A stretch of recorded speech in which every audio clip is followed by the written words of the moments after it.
Hello everyone, my name is Janelle Danico, and today I'm going to be discussing stress coping strategies.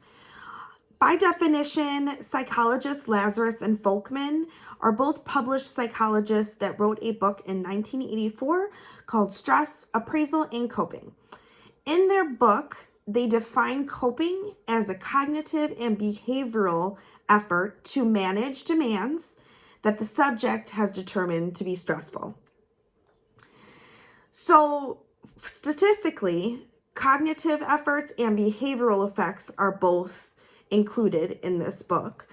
According to a study done by YouGov, 51% of adults who felt stress also reported feeling depressed, and 61% reported feeling anxious. On the behavioral side, 46% reported overeating or unhealthy eating habits when coping with stress, and 29% of people reported that they started drinking. 16% reported starting to smoke or increase their smoking habits during stressful times as a coping mechanism. So there are two types of coping styles. One is disengaged and the second is engaged.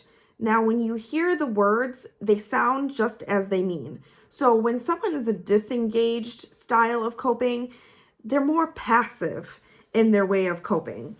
Their patterns are more palliative in reaction, and they tend to avoid what they are feeling and avoid their stressors. They tend to be more reclusive, which means they distance themselves from others or from the stressor itself. They push it away, emotionally, physically, even cognitively. When someone's an engaged type of coper, they confront the issue head on. They seek that social support, the guidance that they need to overcome their stressor. They tend to think more reassuring thoughts and have more of a problem-solving type of way to cope with their stress or stressors.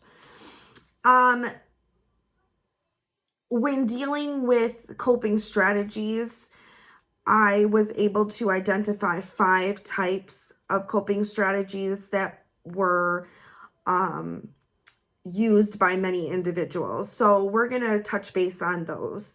So first and foremost, you have your problem-focused type of strategies. Now, this type is focusing on the issue, just like it sounds. You have a problem, you focus on that problem, and you focus on it head on rather than acting out, and you find a real solution to cope with that problem. Now, on the opposite of that, you have a more emotional or emotion-focused type. So with an emotional response to your stressor, it isn't always a bad thing. When you are able to express your emotions, it can be good. You can have a personal type of growth happen when you deal with an emotional focused type of strategy. So when I think of this, I think of like journaling or meditating or even therapy, talking through your emotions to cope with the things that cause you stress. It's in a release of your inner emotions that you feel. It's important, but it's not always a good thing to react with your emotions. You want to use your emotions to help yourself cope through. The third type of coping strategy I'm going to discuss is social support.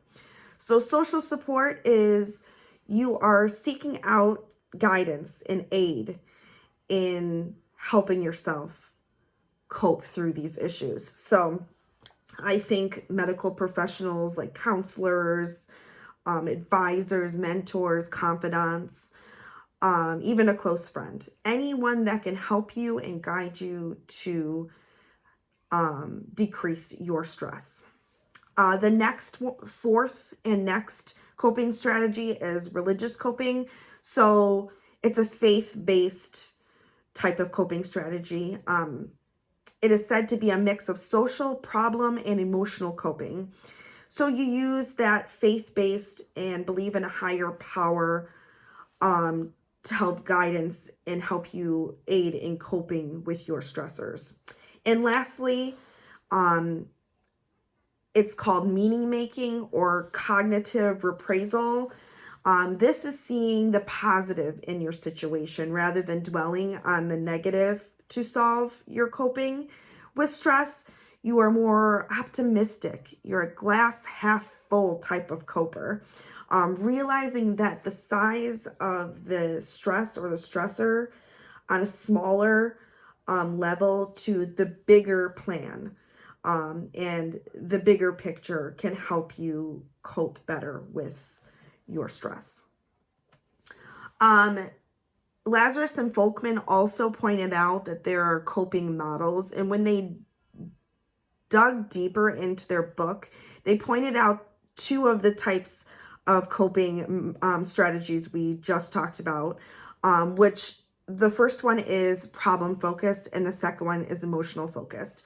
So to dig a little bit deeper into those two strategies, problem focused, like we said, involves using your environmental resources to cope, such as seeking help from others, seeking help from people, a mentor, a close friend, a comfortable person that you feel can aid you in the right direction away from your stressor or help you identify and cope better. Whereas emotionally focused, it depends on certain things or emotions to get you through your struggle. So some turn to, like we discussed before, eating or drinking, smoking, or even outwards emotions like crying or isolating yourself, even anger or outbursts. So those are the two main coping models that Lazarus and Folkman theorized that coping can be divided into for the coping styles.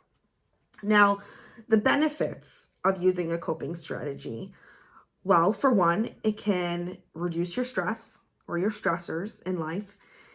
It reduces both your cognitive and behavioral effects, how you think, how you react, how you feel. You are a more productive individual on an emotional and physical level. You're able to identify and move on to a better place in your life. You're more confident. You are more in control of how you feel and how you react, like we learned about with emotional intelligence.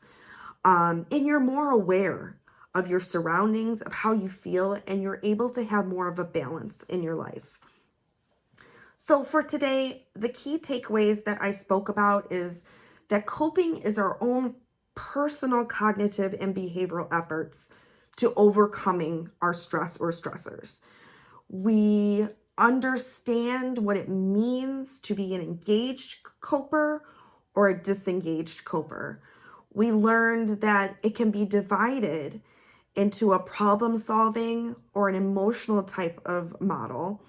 We learned that through the five strategies, individuals can help identify what kind of coping style that's unique to your personality and use it to reduce your stress, reduce depression or anxiety. So after discussing all of these topics, I'm going to ask you to ask yourself, how do you personally cope with stress? And is it effective? Does it help you? Which common coping strategy do you often turn to when you are stressed? Are you more emotional or are you more optimistic and problem solving? Another question I'm going to have you ask yourself is, which of the 5 types of coping strategies that I discussed best fits your coping style? And why? Why does it fit you the best? How does it help you be a more productive and effective person? And lastly, I'm going to ask you to ask yourself, which coping strategy do you believe, doesn't have to be that you are, but that you believe is the most effective way in managing your stress? Thanks for being with me today, and I hope this helped you learn how to cope and manage your stress. Thank you.